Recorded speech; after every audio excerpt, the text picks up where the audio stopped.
Sisters and brothers, ladies and gentlemen, friends, neighbors, comrades, all citizens of the world, wherever you're going, wherever you've been, and wherever you're at, we welcome you to the Live from the Heartland show here on YouTube. New episodes air every Friday at 9 a.m. Central Time with individual interviews posted throughout the following week. I'm your host, Michael James, encouraging you to take the chain from the brain to get back in the people's game, because it's time to move from the lower level to the higher, from the shallower to the deeper, from the one-sided to the many, and from the abstract to the concrete. So without further ado, let's get it on. Welcome all you brothers and sisters to another edition of the Live from the Heartland show. I'm Michael James. I'm here in Chicago's 49th Ward, a very blue place, and I'm really glad to be talking with you all today. I've got two wonderful guests. They're both old friends. We're going to have Alice Embree out of Austin, Texas, and then we're going to go all the way to Bangkok, Thailand, and talk to our old pal, Bill Paige, who used to live in Rogers Park, where we are recording this. We are actually recording it on the 28th of August, and I want to share that on this very day in 1955, a Chicago teenager, Emmett Till, was murdered in Mississippi. His death brought nationwide attention to racial violence in the South and was certainly a catalyst for the civil rights movement. We did interview on this show his cousin who was there when he was taken out of where he was visiting. And somewhere, I think Katie Hogan has that, and we'll try to get it out because it's pretty interesting. A couple of things just on the labor movement. Shawn Fain, the United Auto Workers, when he was at the Democratic Convention, I really like that he uses working class. You'll notice that the Democrats do not say working class, they use middle class. And we do understand that the Democratic Party is moving to the center right now around the flag, around the border, around Israel. We certainly hope that we can win the election and keep the orange-haired guy out of office. But I do want to let everyone know that once Kamala is elected, we will have to push her, and I'm sure she's ready for that. And we hope so. On the sports front, I just want to share that Babe Ruth's number 3 jersey or shirt that he wore when he predicted a home run, that just went for $24 million. And on a close to home note that affects the Chicago Red Stars, our soccer team, the National Women's Soccer League and players have announced that they reached an agreement that will significantly raise the salaries of everybody, more freedom to move, and they are getting rid of the player draft. I saw something on TV recently. In Europe, they don't have a draft system. Here we do. And it's probably something we want to see disappear. One event of note that I think certainly people in the Rogers Park and Chicago area should know about is that Cheryl Corley has written a piece on the Great Migration of the Blues. And our friend Lucy Smith and her band will be playing on Friday, September 6th, 6 to 7:30 in Warren Park, 6800 Northwestern Avenue. Bring your chairs, be outside, enjoy the fall, the early fall then, and you'll really like Lucy's stuff, and you're certainly going to like whatever Cheryl Corley will be sharing. Okay, I'm going to ask our engineer, Hal, just back from a travel to California, to play us a very short little musical bit. And then we will be back with our visit to Austin, Texas, and our first guest, Alice Embree. Stay tuned here on the left end of your dial.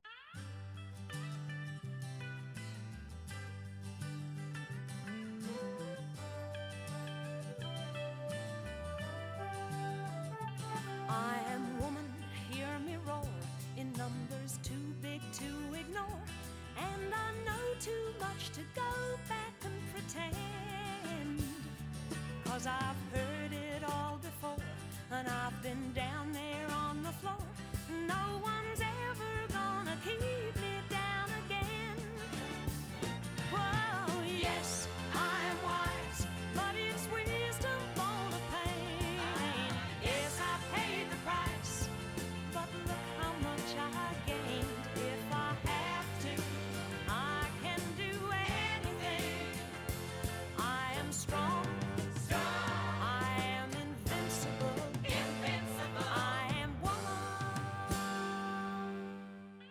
Okay, all you citizens of the world, it's time for my first interview today, and I'm really happy to be connecting up with an old friend, someone I know from my SDS days. That would be Students for Democratic Society.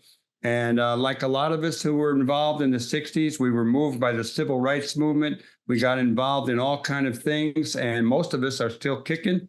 And those of us who are still kicking are certainly active in trying to make the world a better place. And Alice Embree is one of those people. I see her online on our kind of a collective e-news that we have.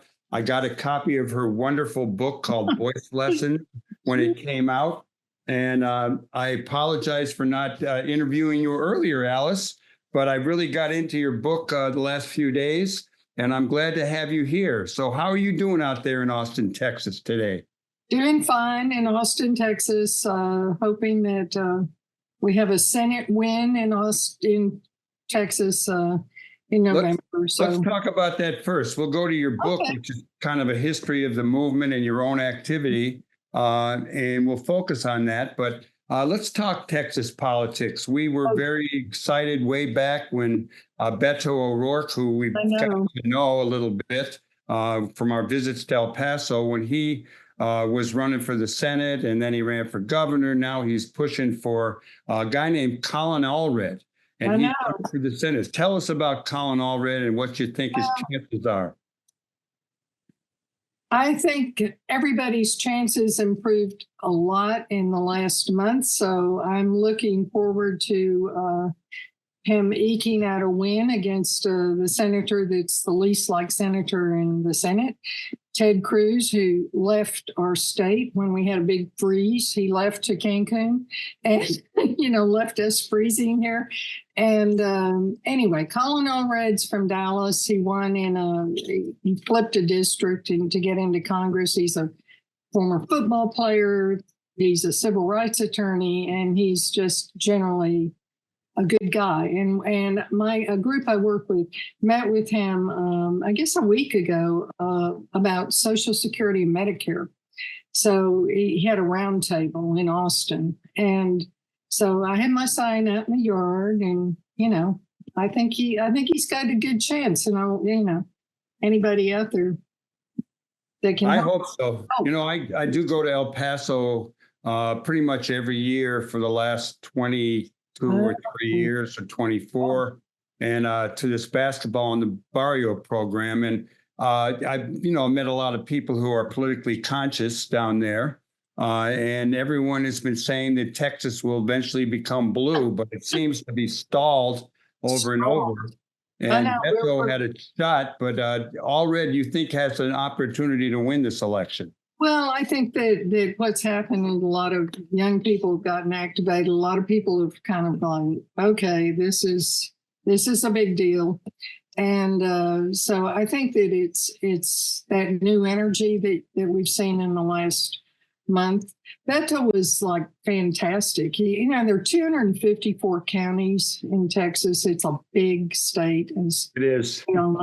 Lots of land to travel, and Beto did. He went to every county, and he's got a ground game still working here, doing voter registration and get out the vote stuff. So, What's your sense of the shift of Texas from kind of a red state to maroon or purple and then going blue?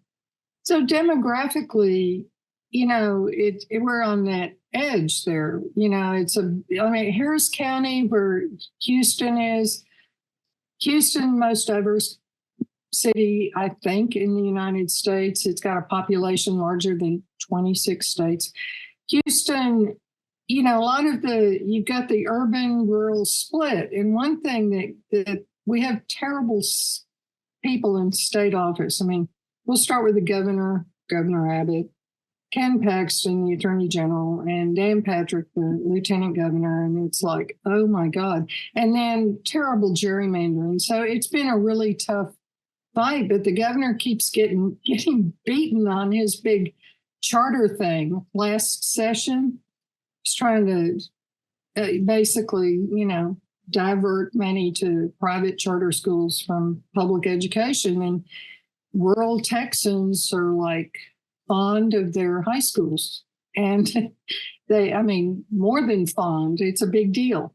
And so he got beaten, I think, 3 times. He's still trying to do it. So nothing is, we all live in that, maybe this time moment, but okay, I don't want to, I think we'll hope for the best. Of course. And I think, I'm an internal optimist and kind of a meliorist, believe that things get better. I know they don't always, but let's do a little shift, which will focus on your book, which was the co-winner of the Liz Carpenter Award for the best book on the history of Texas women, given out by the Texas Historical Society.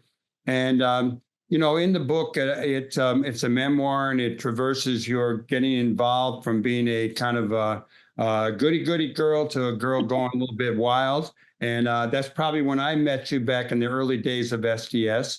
And I think you, like a lot of us, were drawn by civil rights. Give us a little bit of your movement history.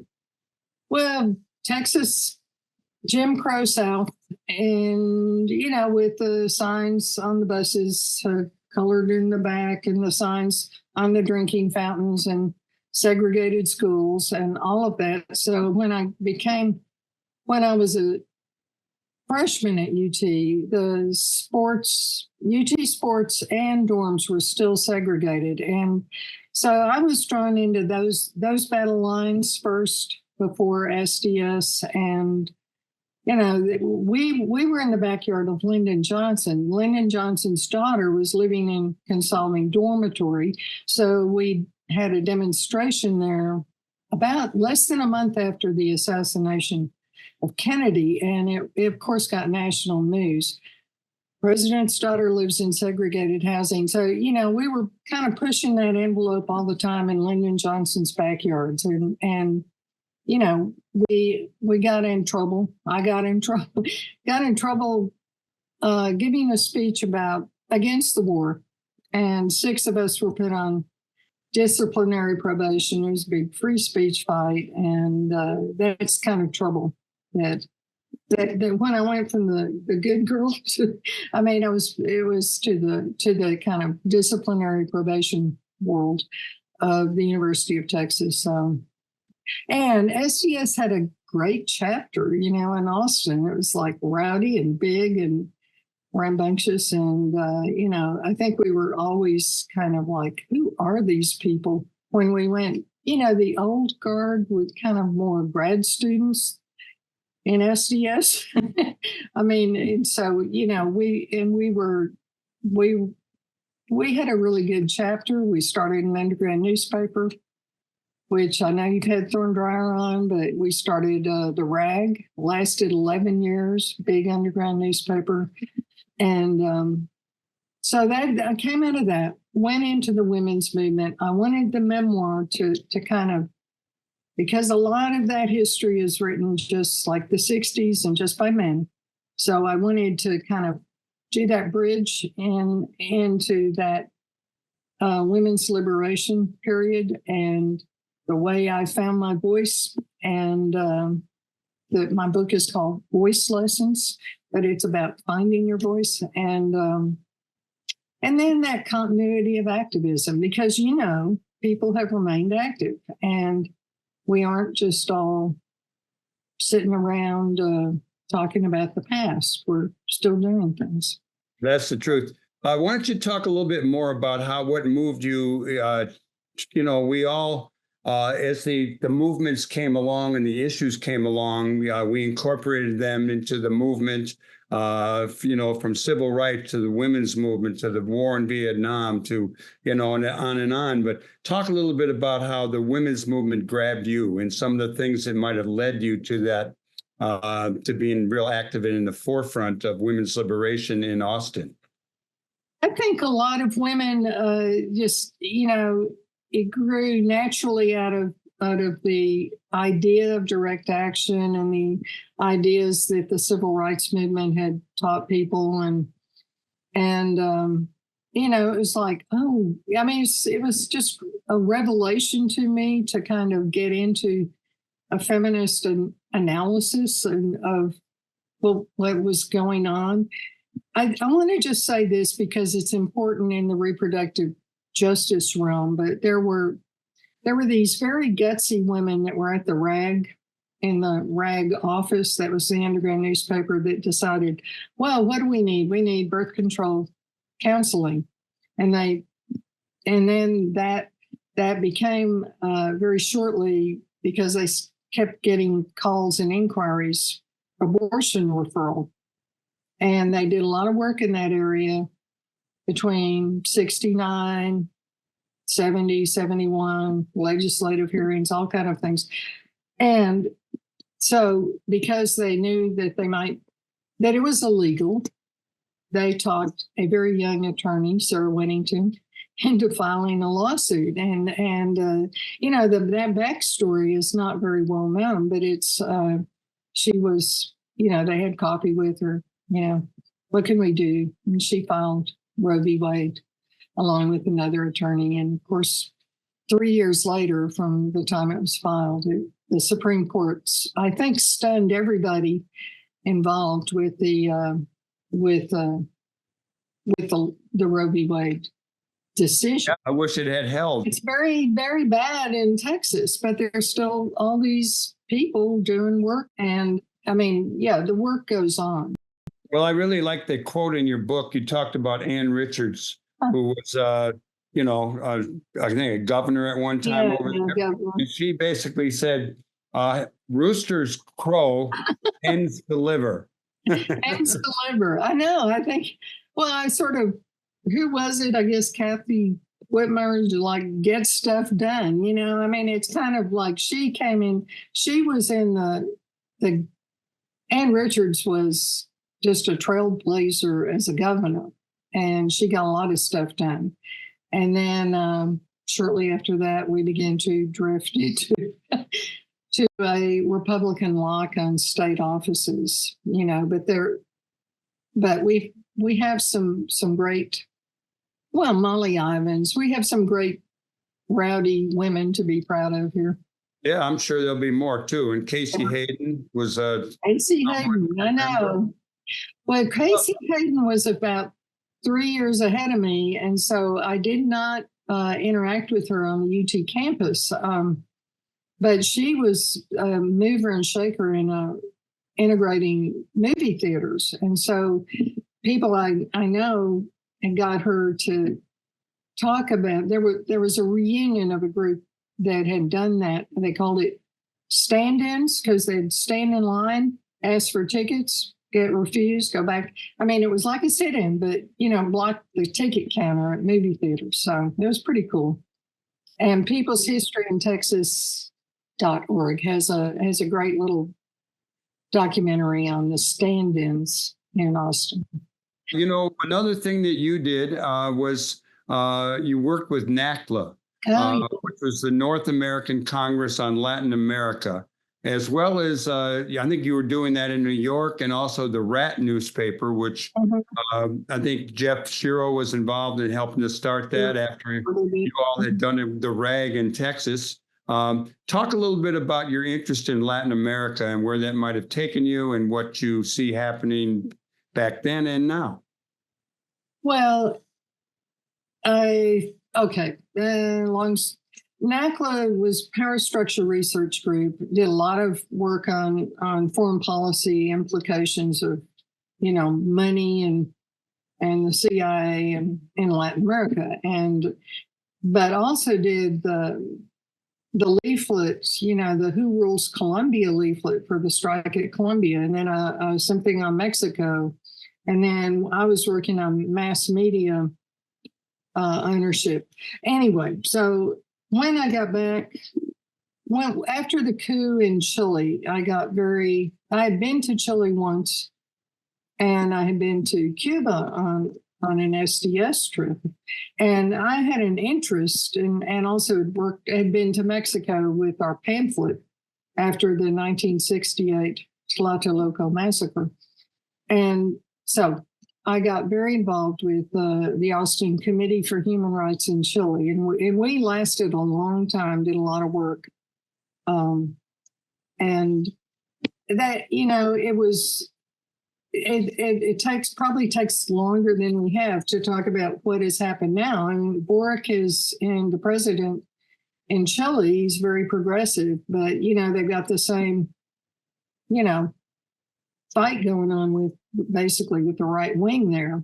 And, it's interesting to see it all play, like, Lula in Brazil. And then, it's been a lot of changes, but, it's it's a lot of interest in that part of the world.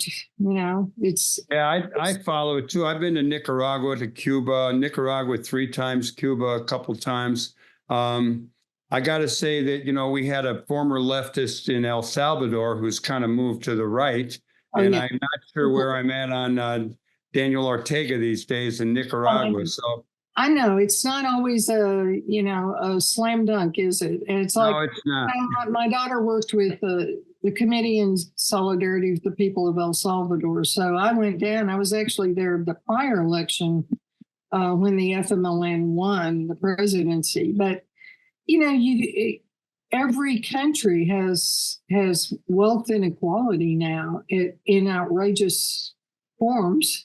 And so actually making changes that help people and reduce that inequality, that's a pretty tough thing. I mean, you can raise people's hopes and you can only do so much in the legislative realm. Well, we got a couple minutes left, Alice, and I'd like for you to kind of maybe give a little quick look at you being involved in the movement and what that meant, and any suggestions you might have to younger people who are maybe in school or just out of school trying to figure out what to do that would make them happy and make the world a better place.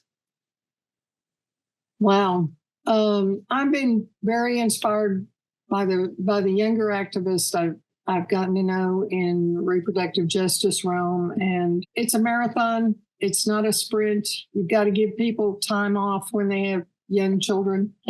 You've got to understand that people go through a lifetime, but that people also can go through a lifetime of commitment to social justice. And the older generation can be great allies and learn a lot from a younger generation that's really, so much more diverse and, and some of that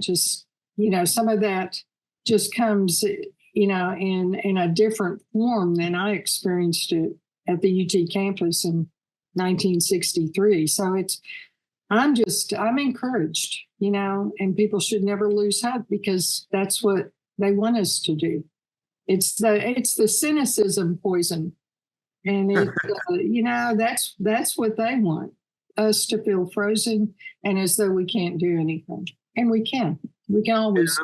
I'm all in right now with feeling some kind of joy out there in the world. Right. And hopefully we can translate that into some politics that bring us a new situation. You have a wonderful book. Once again, it's called Voice Lessons. And it was published by the Briscoe Center, where I know you've been pushing for SDS people to put their archives. I'm sitting on a lot of stuff that I have to. I know. I don't know what we can do to push you. I mean, they do great with photographs. They do. I got enough stuff to share. I'm gonna do it. Good. I'm gonna tell the director that you do. Tell him, I want to meet him. I'll even come down there. I go to El Paso every year, but I'd like to go back to Austin. And I want to thank you for coming on, and I want to enlist you as a regular contributor to the Live from the Heartland show, because you do a lot of great work, and there's a lot of things that I'd love to have you share with our listeners and viewers.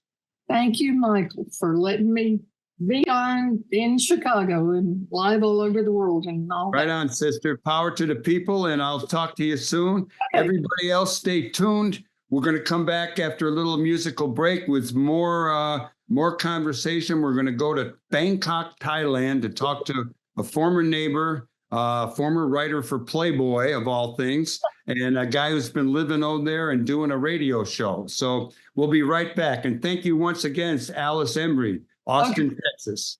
Okay, thank you.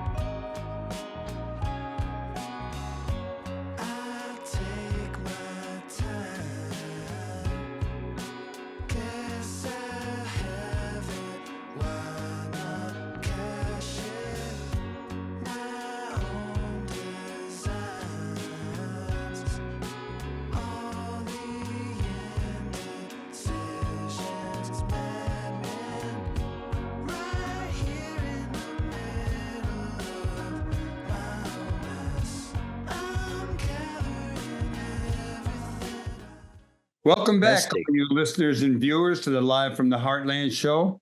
I'm Michael James here in Chicago, up in the 49th Ward, and my next guest is someone who used to live around the corner in the 49th Ward for many years. He was a regular contributor to the radio show when we did it live from the stage at the Heartland. Then he disappeared to become a small farmer or rancher down there in outside of Austin, Texas. And he got tired of that, so he went, where do you think he went? He went to Thailand, and he's been there. Where else are you going to go? Well, what led you to go to Thailand? Good morning, good afternoon. It's late at night where you are. Tell us about what led you to Thailand. Well, I had a couple of, when my life in Austin sort of crumbled, let's just leave it at that. I had a few different options on the table, and I had met a friend of mine, a guy I knew in Chicago that ran rock and roll clubs and stuff, and he had been living here for a few years, and I ran into him on the street in Skokie one day. He was back visiting, and we got to talking about this country and what it was like and what his experience was like here, and it just intrigued me, stuck in the back of my head, and so when it came time to make a move, I'm like, well, let's get a visa and go over there for, I planned for a year. And I said, let's see how it goes. I could bail at any time if I hate it in a month. If I hate it in 2 months, I can always come home. But here it is 6 years plus later. And it's still a very intriguing country where I don't understand 90% of what is happening around me in media or print or signage or people talking, and that's okay. That is okay. Yeah, I mean, it's a, you know, in a lot of ways, it's like Texas. When I first got to Texas, I remember somebody saying to me something along the lines of, enjoy what we have, but don't try to change us. And when I got to Thailand, I basically got the same kind of vibe. It's like they've never been colonized. They know what's good about the country. They know what's not so good.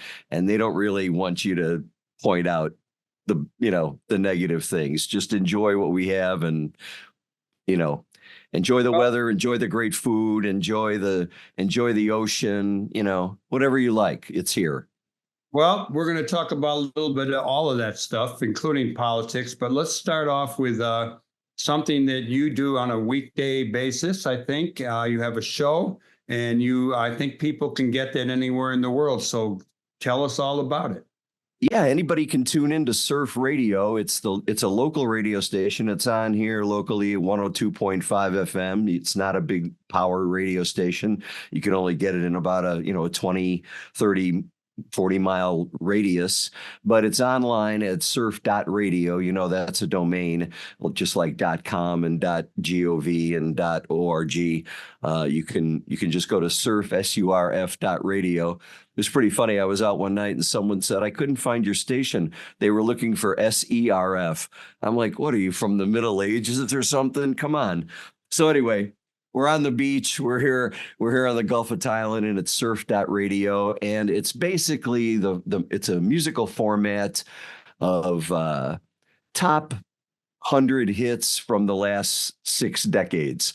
I mean, it's just a lot of hit songs from the UK and from Australia and the USA, and some new music mixed in every week when new artists come out with things. So it's a way for me to keep up with music. It's great. I know I can tell you who's got the #1 album in the country right now, and I bet a lot of 70-year-old people could not converse with a younger person about that.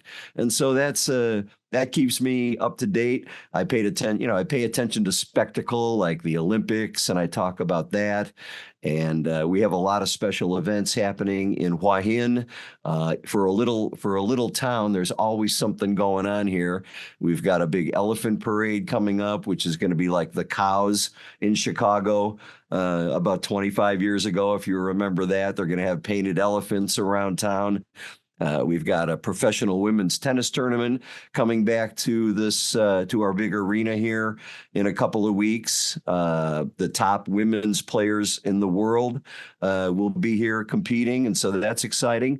So, there's always something to talk about on the radio. It's surf.radio.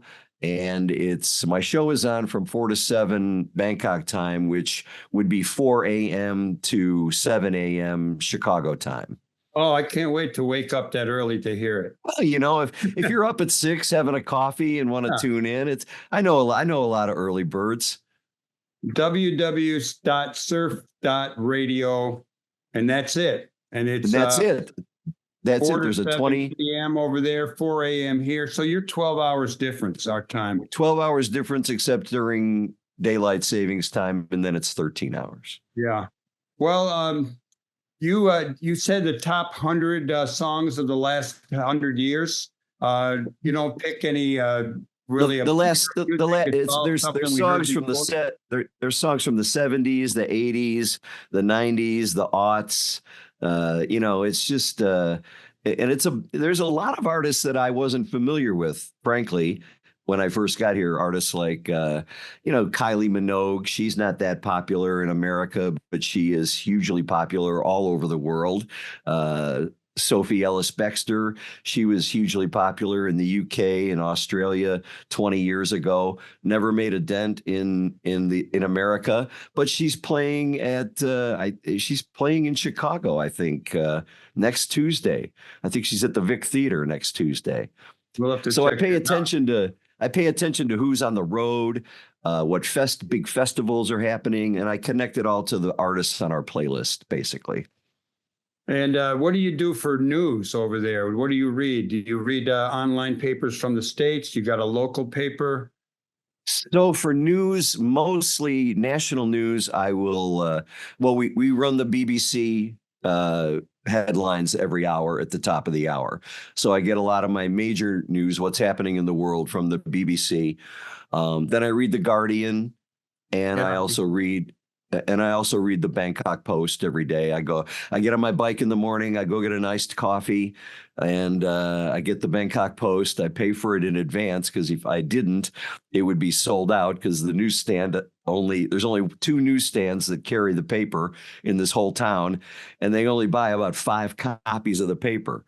So I give them 1,000 baht at the beginning of the month, and she saves me a paper every day.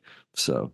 Oh, that's good. Well, one of the things that I remember about you is you like to play the guitar, and you did play out when you were here some of the time. And as an older guy with the rock and roll background, you play music over there. So let's hear a little bit about your current music career.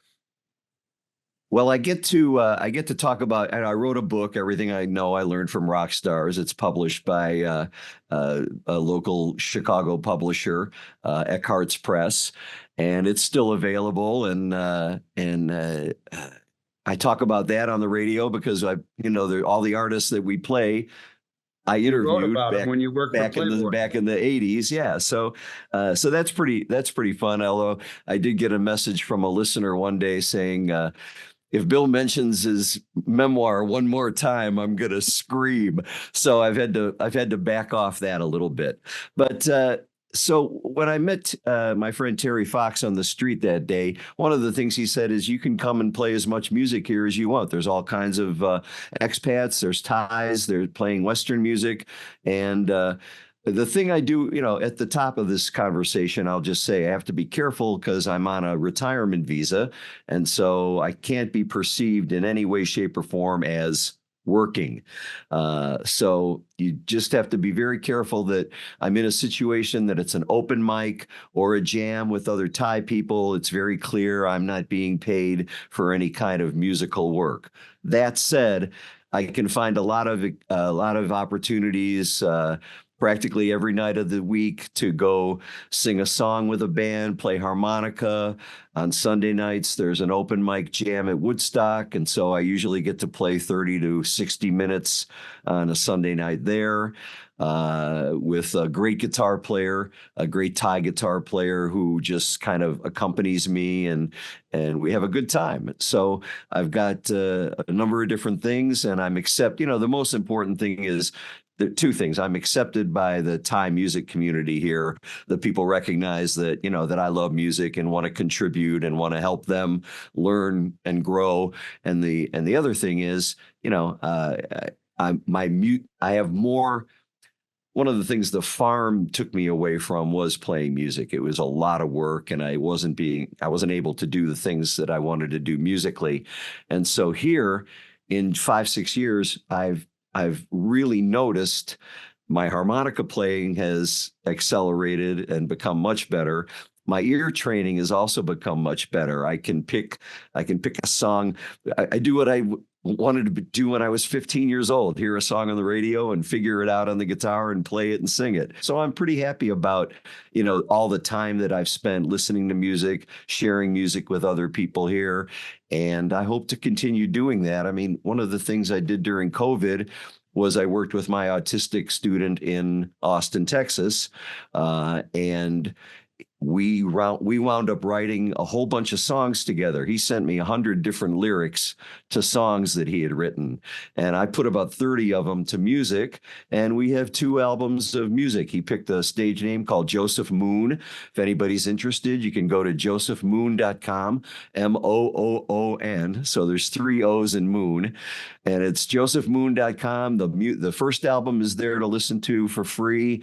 And the story is there about how we got together and create together. And so that was all very interesting, too. So I hope to do something with the Joseph Moon music down the road as well.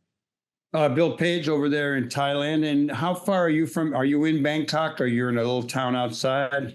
So Hua Hin is about 2.5 to 3 hours, depending on traffic, depending on where you want to go, south of Bangkok.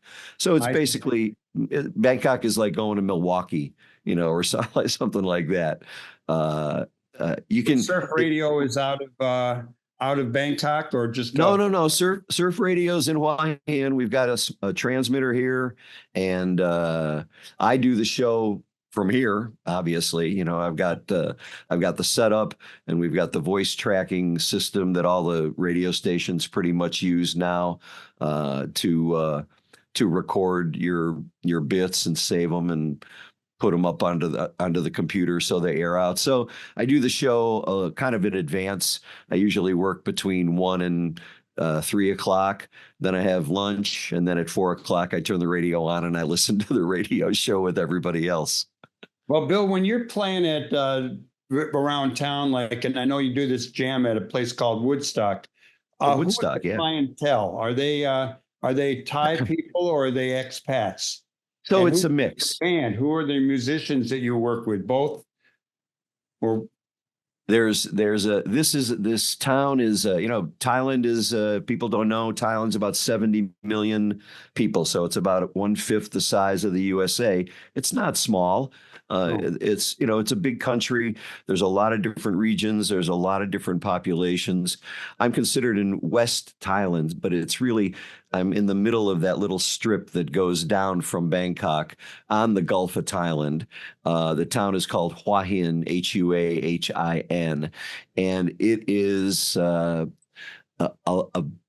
a pretty big mix of expats. There's a lot of people here who discovered this place 30, 40 years ago from Scandinavia. There's a lot of Finns. There's a lot of Swedes. There's a lot of Norwegians. And then there's a lot of Brits. There's a lot of Australians. There's more and more Russians are coming for obvious reasons. And there's not too many people from South America here. There are some South Americans. There's people from Africa here. There's people from all over the world, which is all over Europe. It's really great. It's a nice little melting pot. Sometimes it leads to communication problems because not everybody's speaking the same language. But so we've got Swedish guitar players, we've got German singers, we've got Russian harmonica players, we've got Thai people who have been to conservatory and are professional to 1,000% on their instrument, keyboard, guitar, saxophone, everything.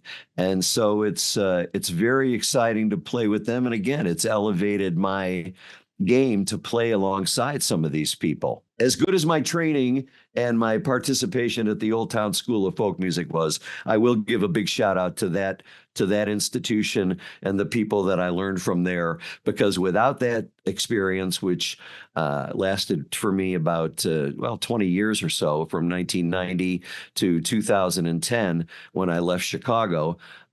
Without that experience, I definitely would not have been able to walk in and do the things I've been able to do here.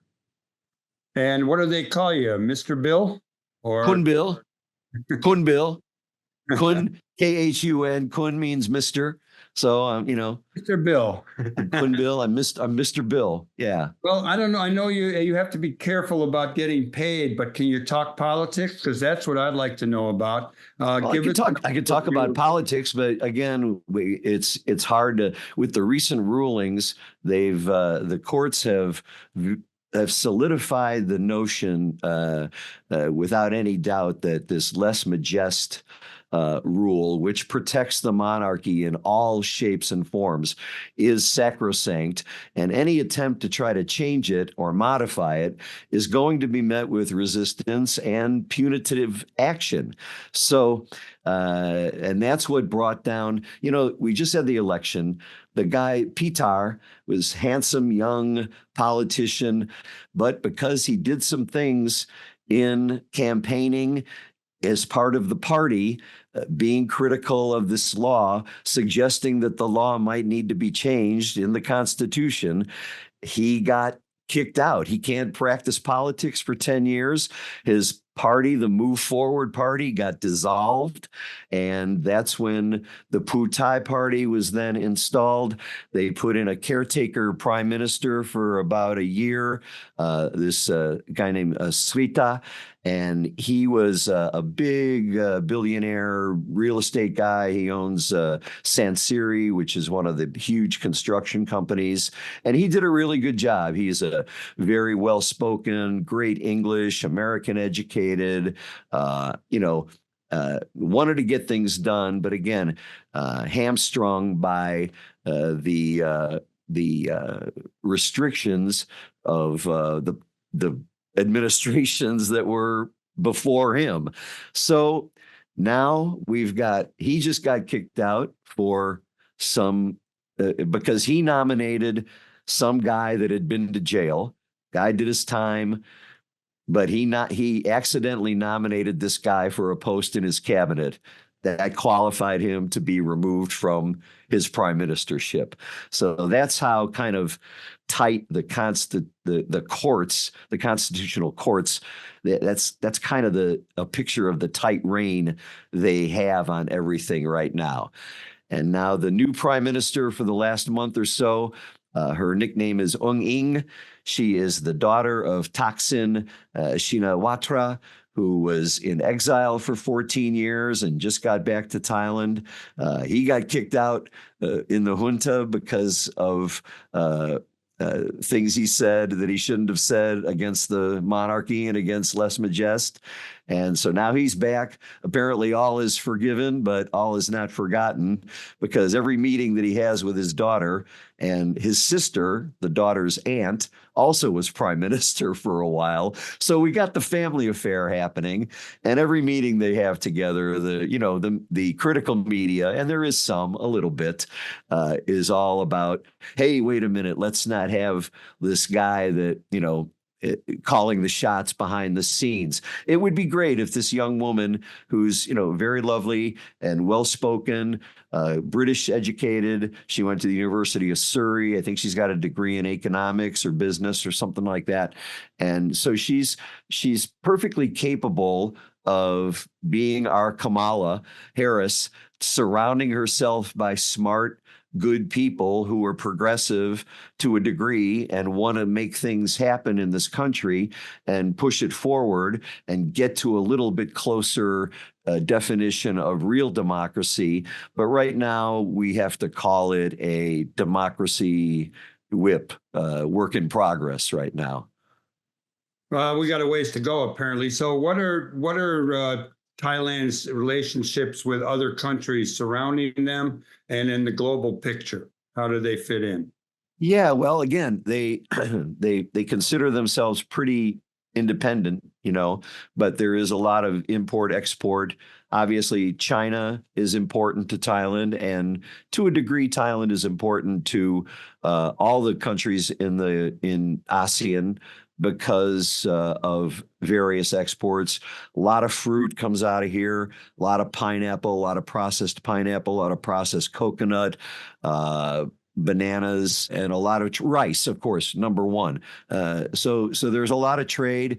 We've got Myanmar. That's a touchy situation on one border because the junta and the army is in control there, and human rights are taking a little bit of a hit right now. It's I have no idea how that situation is going to resolve. Obviously, it's not on the world stage like Gaza and the Ukraine, but it is a place where some bad things are happening and need to be addressed by the world community.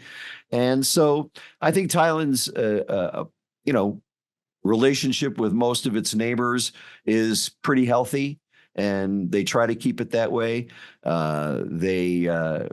Like I might have mentioned to you, they are focusing on these soft power initiatives, trying to get more tourism to come here and participate in the 5 Fs, the festivals, the food, the fashion, the film, and fighting, the Muay Thai boxing, which is growing in popularity around the world, and it's a lot of fun to watch. I'll be honest, I love to go to the Muay Thai matches every once in a while. They have them every week here at a couple different rings. Well, Bill, this has been great. I don't know if you can do this in about 10 seconds, but when you come back to Chicago, is there any Thai community or restaurants here that you recommend in Chicago?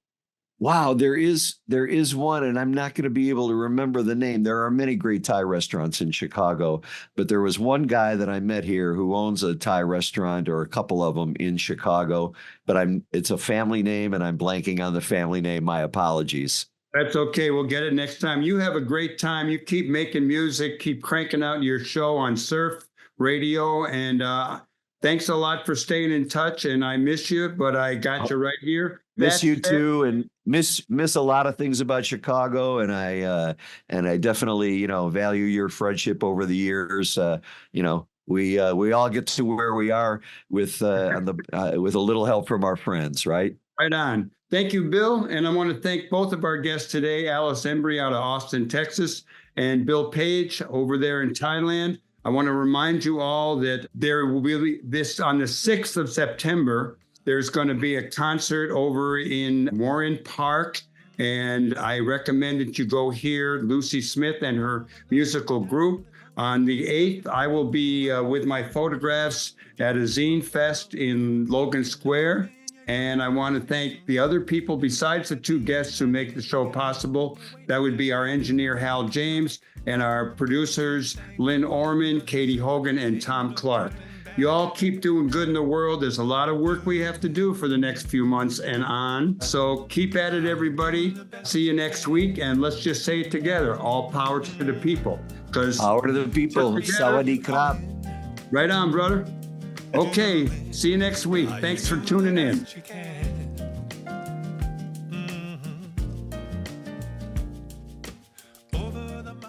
We want to thank you for watching the Live from the Heartland show. New episodes air every Friday beginning at 9 a.m. Central Time. Episodes air each following Thursday on CAN TV, 9 p.m. in Sweet Home Chicago on Channel 21, or streaming everywhere else at cantv.org. Audio episodes go live on WLUW each Saturday, 9 a.m. on the left end of your dial at 88.7 FM, or streaming everywhere worldwide at WLUW.org. They're available on Apple and Spotify podcasts by looking up Live from the Heartland on either platform, and are also broadcast on Lumpen Radio each Friday at 9 a.m. on 105.5 FM and streaming at lumpenradio.com. I'm Michael James, and I'm glad to have been your host. Until next time, remember, do good in the world because the world needs all the good that you do, that I do, that we do together. All power to the people. Over and out. Come to Limbo. Are you doing the best you can? Tell me, are you doing